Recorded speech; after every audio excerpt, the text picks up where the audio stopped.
I know. Good morning. This is Acid Base 102, and this is strong acids and weak acids. Let's see. So your homework assignment, the optional assignment is at chapter 16. There are some select questions there. And then your required AP assignment is going to be the acid base worksheet number 4, which I will post to Canvas. And the acid base 4 worksheet will cover the notes acid base 102 through 105. So look for that. And this is part 1. And what we're doing here is just defining strong and weak acids, and then also acidic hydrogens. And you know what, I think I'm just going to cross that out because there's only going to be one part. So, okay, so we know that an acid is a hydrogen donator. You hear that called the proton donor. And a base is a hydrogen acceptor or proton acceptor. Okay, so there's two kinds of acids. As you can probably anticipate from the title of this, there are strong acids and weak acids. Okay, so I'm just gonna give you a quick definition for each of those. A strong acid is an acid that ionizes completely. And that is kind of code for all the hydrogens on the acid transfer to water to make H3O+. Okay, so if you have a strong acid, HX, and it's aqueous, and it reacts with liquid water, this is a one direction arrow. So you get X -1, aqueous, and H3O+. Aqueous. Okay, so notice the one direction. All of these hydrogens transfer to the water to make H3O+. So we can say that the concentration of HX is equal to the concentration of H3O+, and there's no equilibrium in place. My son is playing with his cars in the background. And there are 7 common strong acids that you should know. And they are the following. We have hydrochloric, hydrobromic, hydroiodic, nitric acid, chloric acid, perchloric acid, and H2SO4.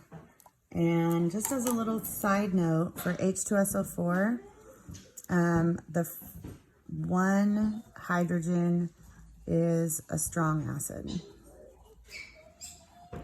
and one hydrogen is falls under the weak acid category, which I'll talk a little bit more about over here.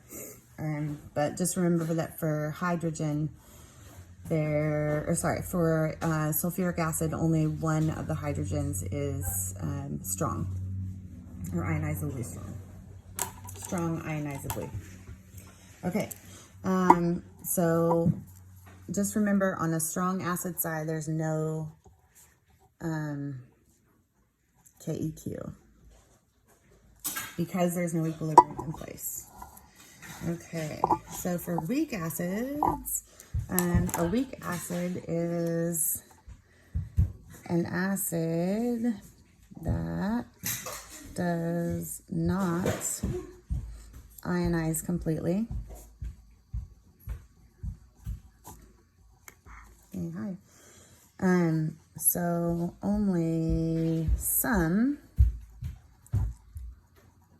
of the acid molecules lose their hydrogen to water. And then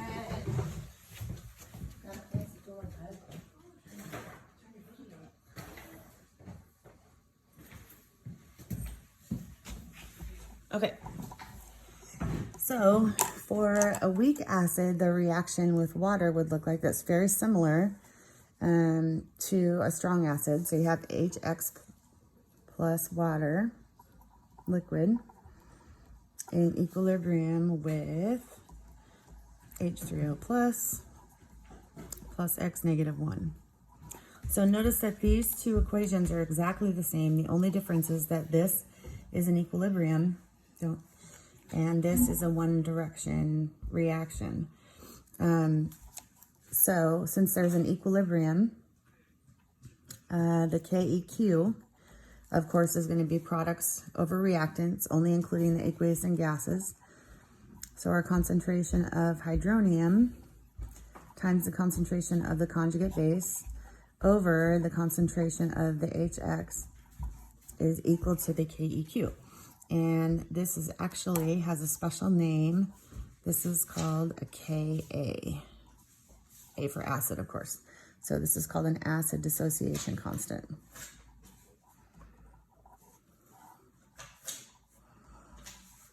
Okay, and you have a table of Kas. Looks like this. You guys took it before we started. It's on page 1044 of your textbook if you didn't get one. And if you need one, I can send you a picture if you need to, an email. Okay, and so what you want to remember about the Kas is that as more hydrogens are ionized, the top part of this expression, so the product's concentrations goes up, therefore the Ka value also goes up. So the stronger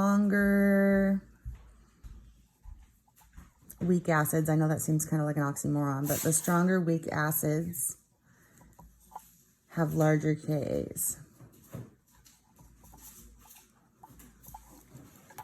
Okay, so, and then vice versa, the weaker the weak acid, the smaller its Ka. All right, so that ends definitions of strong acid, weak acid. And then I also want to talk about acidic versus non-acidic hydrogens in this section. So I'm just going to switch papers here really quick. Okay, so when an acid loses an H plus. I need an umbrella. Sorry, but I don't know what one is. Sorry, you interrupted. It's okay. So when an acid loses a hydrogen to water or to anything else,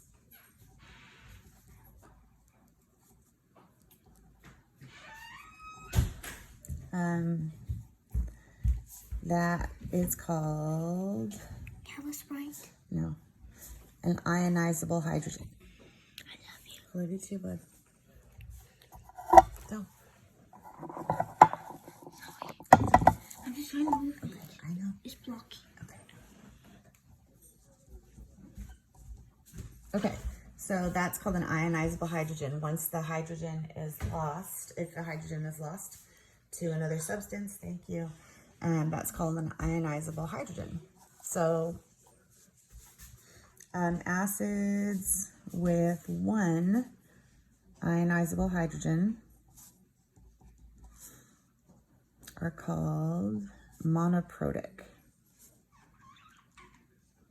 A mono referring to one and protic referring to H plus. So as an example, HCl is a monoprotic acid because there's one ionizable hydrogen. Okay, acids with two ionizable hydrogens are called Diprotic. Obviously, di is for 2, protic is for the hydrogen. As an example, H2CO3 is a diprotic acid. And then acids with 3 ionizable hydrogens are called, amazingly enough, triprotic acids. And as an example, phosphoric, H3PO4, is a triprotic acid. Okay, so one thing that you want to remember for H2SO4, that one hydrogen is a strong acid and the second hydrogen is a weak acid.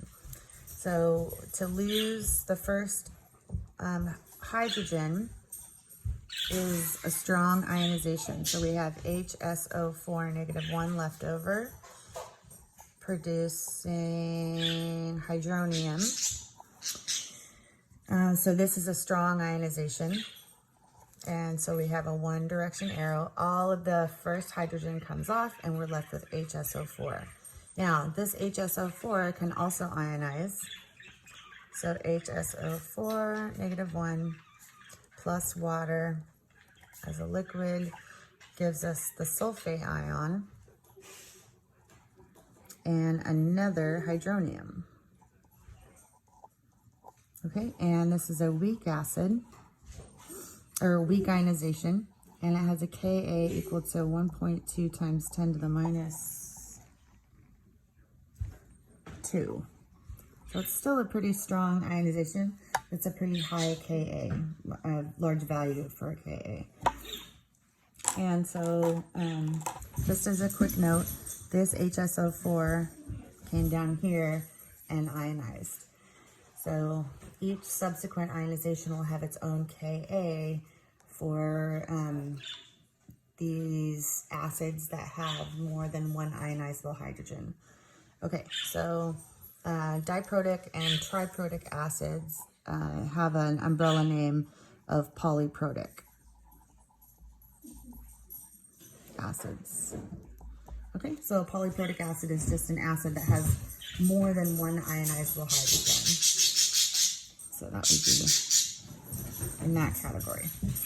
All right, I think that's it for our Acid Base 102. Thank you.